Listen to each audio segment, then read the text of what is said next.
Historia oculta sobre los tratados de Bucareli. Bienvenidos investigadores, aquí está su amigo Beto Montoya, que les da la bienvenida y les presenta un nuevo video de su canal El Investigador Terrenal. Los tratados de Bucareli, a los cuales se les culpa de todo el retraso tecnológico y educativo que tiene actualmente el país. Se les acusa de ser el instrumento del cual los Estados Unidos nos tiene rezagados. ¿Es cierto todo lo que se dice sobre los tratados de Bucareli? ¿Hemos sido engañados? ¿Ustedes qué piensan?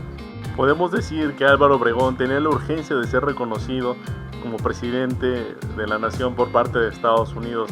Se le podría decir que Álvaro Obregón le vendió su alma al mismísimo diablo. Sin duda alguna, para entender los tratados de Bucareli es necesario saber el contexto de lo cual respalda esta historia, ya que en ese tiempo el presidente Álvaro Obregón necesitaba el reconocimiento por parte del gobierno de los Estados Unidos. Puede decir que la obtención de ese reconocimiento obligó al presidente Obregón a firmar este documento.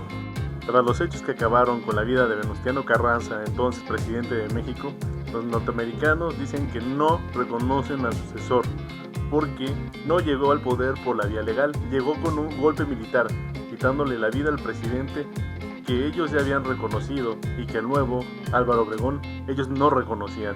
Por esto, Estados Unidos por su parte sabía que estaba en una posición muy cómoda, pues podía presionar a Obregón para que él hiciese lo que ellos querían, ya que si ellos accedían a optar por otro gobernante de la oposición, pues las aspiraciones de Obregón se verían y se vendrían al suelo.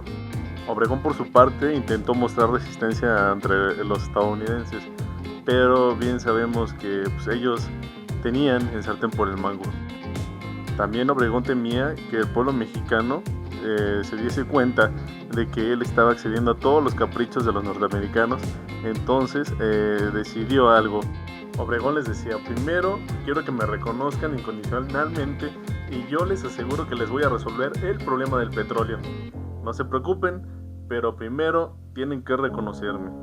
Eso es lo que Obregón decía a los norteamericanos. Cuando se acercaban las elecciones de 1924, el miedo de perder el poder hizo que Obregón doblara sus manitas y se sentara a negociar con los representantes del gobierno de Estados Unidos. Iniciaron las conversaciones en mayo de 1923 en un edificio de la calle Bucareli número 85.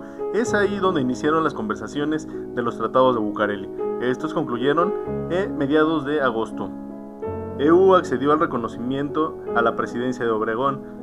Estados Unidos, por su parte, accedió al reconocimiento a la presidencia de Obregón en México, y esto lo presumió en su primer informe presidencial de 1923.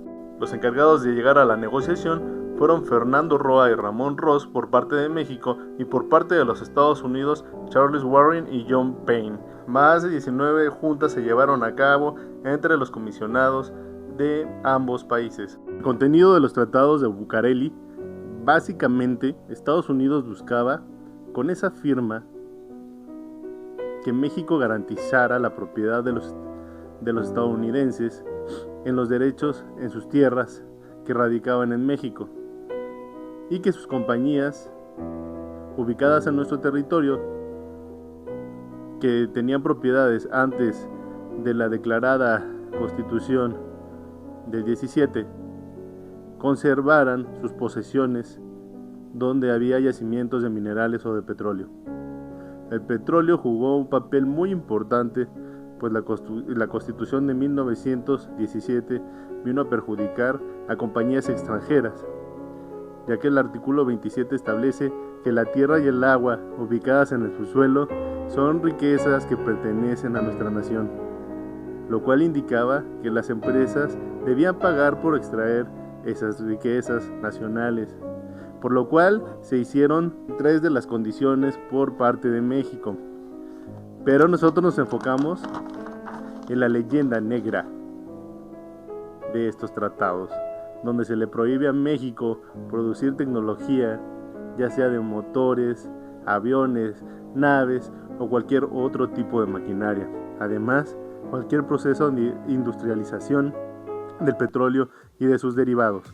A raíz de la firma del Tratado de Bucareli, se frenó y limitó la industrialización en México, lo mismo que el progreso científico y el desarrollo tecnológico.